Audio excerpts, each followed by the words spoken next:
Hello, I'm Dr. Salos. Everyone knows that exercise is beneficial to your health. The World Health Organization, WHO, suggests 150 minutes of moderate intensity exercise per week. If you exercise strongly, they recommend 75 minutes each week. But how many people follow this standard? About 30%? No, it's 10%. In most cases, the amount of exercise is really insufficient. Those who do not exercise should start doing so as soon as feasible.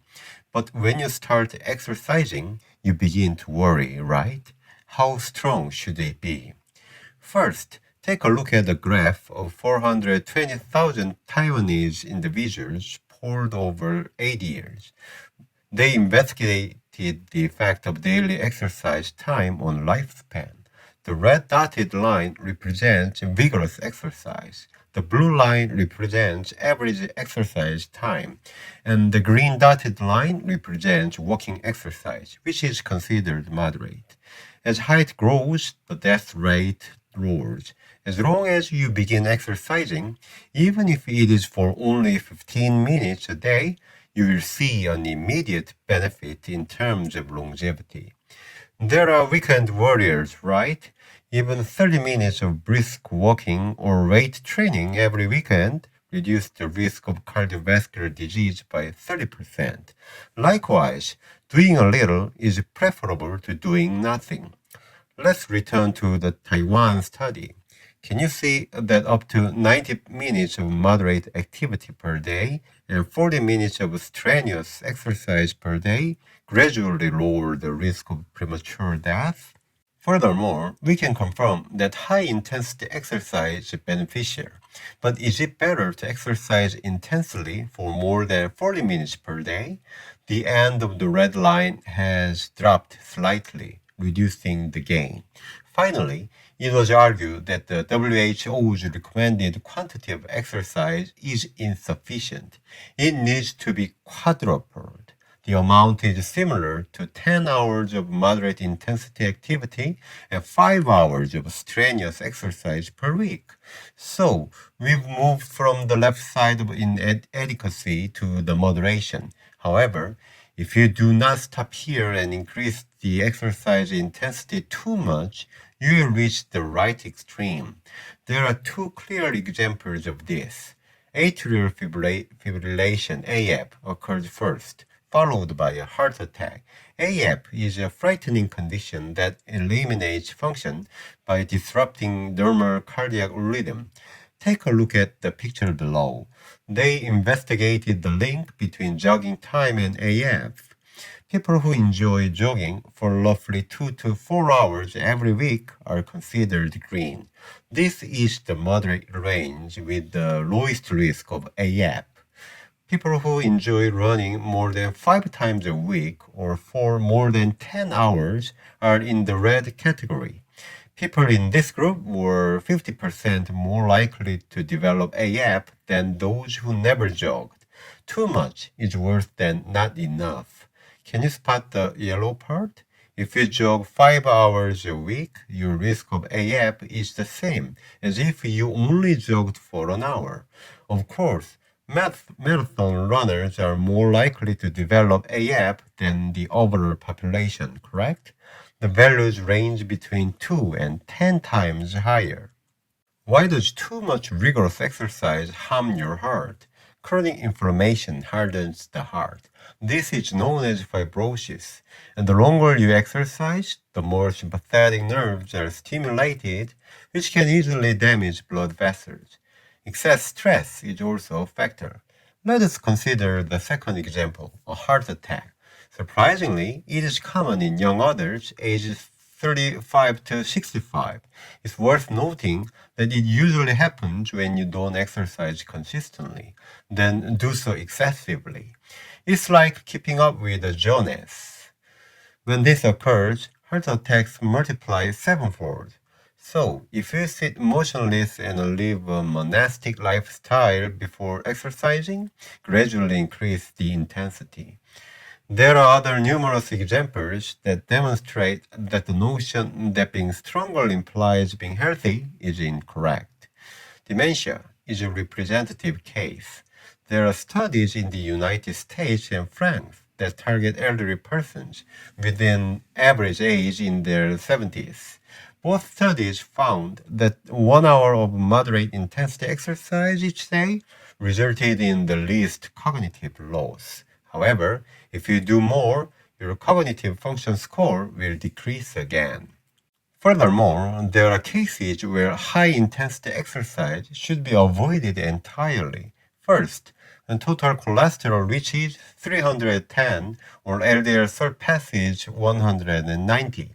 Second, when systolic blood pressure exceeds 160. Third, patients with chronic kidney disease. And fourth, dizziness, nausea, shortness of breath, chest pain, or leg cramps while exercising. Exercise intensity cannot be applied uniformly to everyone. Aristotle also stated that the standard of moderation is different for each individual, correct? First, there is a distinction between men and women. I remember seeing a book titled Men Are From Mars, Women Are From Venus. Anxiety is a typical example. Exercise reduces anxiety. This is because it improves the brain's nerve healing abilities and lowers inflammation. The graph below depicts the findings of a study in Korea that investigated the reduction of anxiety based on the amount of exercise. The entire adult forms a U shape. However, for men, the best fit was to exercise 5 to 10 hours per week in an inverted J form. However, in women, it is J-shaped. In other words, increasing the intensity of exercise raises the likelihood of developing anxiety symptoms. For women, 3 hours per week is ideal. That's half of the men. I'm genuinely jealous. Even if you exercise a little, you will achieve the same outcomes as males. I use anxiety as an example, but the impacts apply to other conditions as well. Oxford University posed this inquiry to 1 million middle-aged women. It is women. How many times a week do you exercise? Then they investigated the prevalence of cardiovascular illness after 9 years. Certainly, it was beneficial to exercise. However, the effect of a 20% reduction was the same, whether you exercise 2 to 3 or 4 to 6 times per week.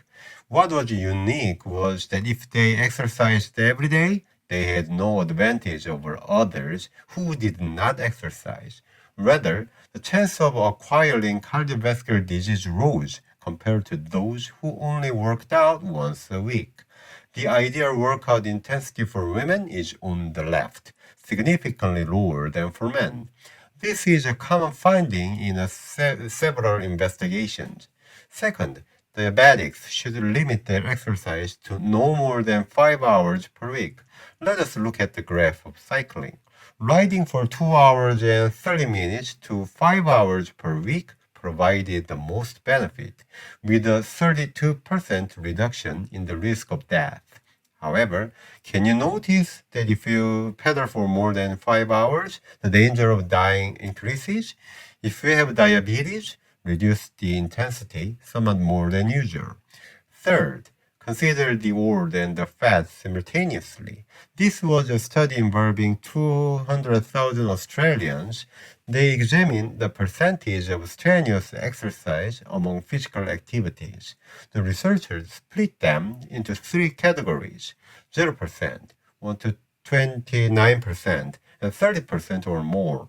Others aged 45 to 64 who sweat more had a decreased death rate. However, for persons over 65, a ratio of 1 to 30% was optimal. Obesity, on the other hand, required strenuous exercise more than 30% of the time to get any benefit. To use a running race as an analogy, for women and the elderly, the starting line is further ahead, so run slowly. By the way, for men and obese people, the starting line is further behind, so run faster. Shall we now proceed to the final section? It's strength training. Let's use the comprehensive analysis graph to determine the most acceptable amount. The correct answer is to lift barbells or dumbbells for 40 to 60 minutes per week. This is all exercise time, no breaks. The total risk of death is lowered by 20%. However, if you pump for more than 2 hours and 20 minutes per week, your chances of dying increase.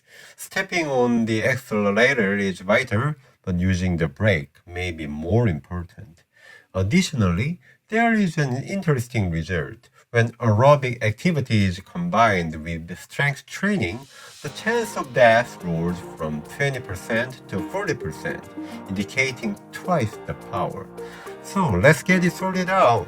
First, exercise provides immediate benefits with just 15 minutes of effort per day. Second, boost the intensity of your workouts by 2 to 3 times the WHO's recommended 75 minutes of intense activity per week. However, do not raise it over 5 hours each week. Everyone should exercise at a moderate intensity. Above all, your support through subscription and like is really beneficial to me. For your health and peace, salute.